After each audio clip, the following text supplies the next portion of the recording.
Allahi wabarakatuh.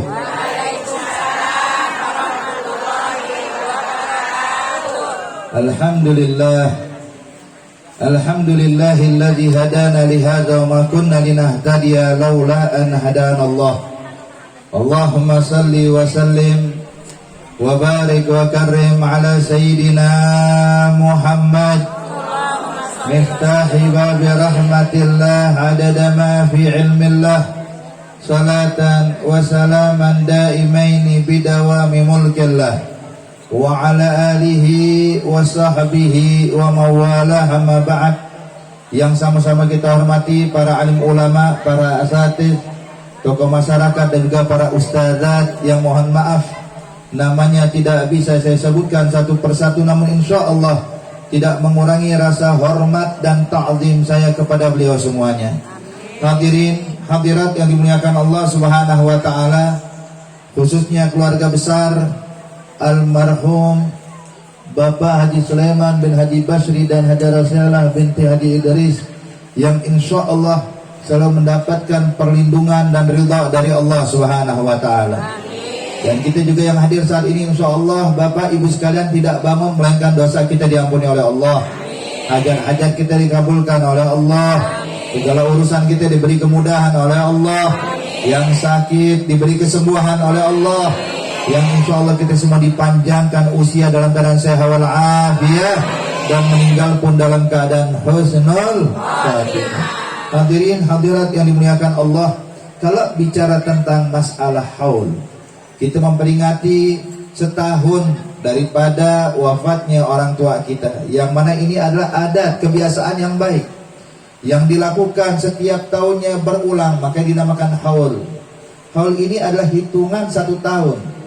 Jadi setiap satu tahun berikutnya itu dinamakan haul, tahun depan dinamakan haul lagi, tahun berikutnya dinamakan haul lagi. Maka hal ini hadirin adalah dengan tujuan dan niatan yang baik, dengan tujuan kita mendoakan kepada orang tua kita yang telah wafat, keluarga kita yang telah meninggal dunia. Dan insya Allah berkat pelaksanaan haul ini menunjukkan baktinya anak-anak kepada almarhum dan almarhumah. Sebab hadirin, kalau kita ini kan diperintahkan sama Allah berbakti sama ibu bapak kita.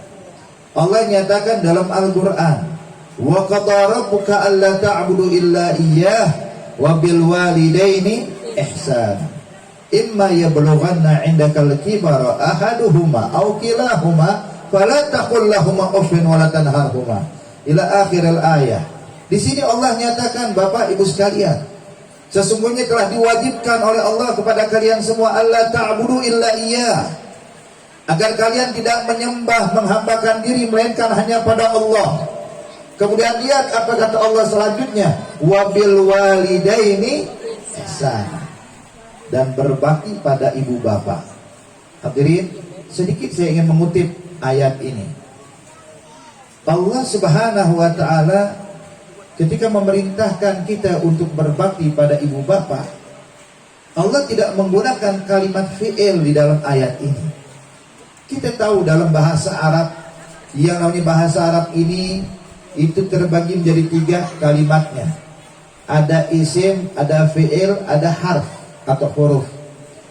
Kalau fi'il itu berkaitan dengan waktu. Ada fi'lun madhi, fi'lun mudhari' dan fi'lun amr. Fi'lun madhi itu menunjukkan masa lampau, sesuatu yang telah kita kerjakan namanya fi'lul madhi. Kalau fi'il mudhari' yang menunjukkan saat ini dan yang akan datang. Sedangkan fi'lul amr adalah kata perintah. Itu pun juga menunjukkan masa yang akan datang, sebab yang namanya perintah saat ini belum dikerjakan, makanya diperintahkan. Tapi perhatikan perintah Allah dalam ayat ini. Allah tidak menggunakan kalimat fi'il, tapi Allah menggunakan kalimat isim. Memang apa bedanya? Kalau fi'il berkaitan dengan waktu, kalau isim tidak ada kaitan dengan waktu. Sekarang ada satu orang namanya Muhammad. Kita satu orang tanya, nama ente siapa? Muhammad. Kemarin nama ente siapa? Muhammad juga.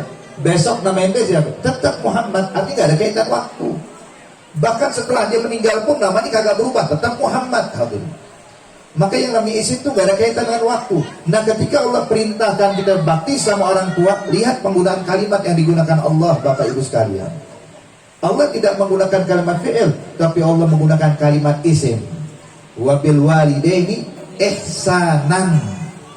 Ihsan itu adalah isim masdar, menunjukkan isim, arti tidak ada kaitan waktu. Kenapa saya bahas tentang masalah ini? Sebab Allah seakan-akan ingin memerintahkan kita, hei umat manusia, berbaktilah pada orang tua kalian tanpa kenal waktu. Jangan bakti saat orang tua kita masih hidup. Jangan bakti kepada orang tua ntar nunggu orang tua udah susah baru kita bakti sama dia. Lah, tapi dari mulai kita dari kecil hadirin, ketika sudah menjalankan mengetahui perintah Allah, maka sudah sepatutnya kita berbakti sama orang tua kita. Bahkan setelah wafat pun jangan putus bakti sama ibu bapak.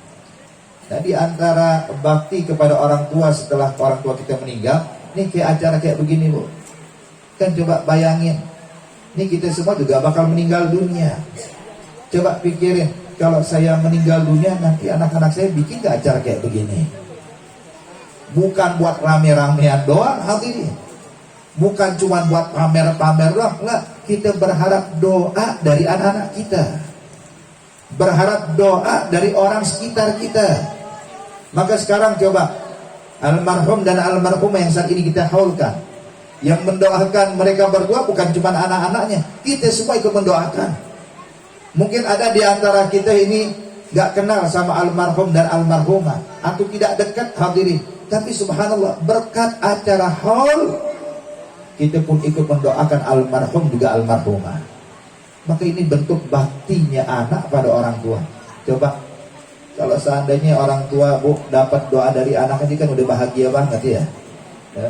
Ini kita semua waktu meninggal dunia, nanti anak kita di atas kuburan berziarah ke atas kuburan kita, dia bacakan kita surah Yasin, dia bacakan kita tahlil, dia angkat tangannya, dia panjatkan doa, diucapkan Rabbi firli wali walidayya warhamhuma kama rabbayani shaghira. Itu kita sebagai orang tua di dalam kubur, ya Allah senang bukan main. Diingat sama anak, bahagia kita. Nah coba bayangkan, nih saat ini almarhum sama almarhumah yang doain bukan cuma anak-anaknya, tapi diajak ayo rame-rame kumpul sini semuanya. Ngapain? Yuk doain buat orang tua saya. Gimana tuh keadaan orang tua dalam kubur? Ya Allah bahagia betul lihat anak-anaknya kayak begini. Makanya hadirin hadirat yang dimuliakan Allah, tugas kita nih Bu, mungkin kalau sekarang Bib, saya nih sekarang mau bakti sama orang tua mas, udah ibarat ini saya ibunya anak-anak udah, neneknya cucu-cucu saya. Gimana lagi mau bakti? Gampang. Tugas utama kita Bu, kita punya anak, kita punya cucu, tugas kita ajarkan anak kita bakti sama orang tua. Kenapa? Sebab kewajiban.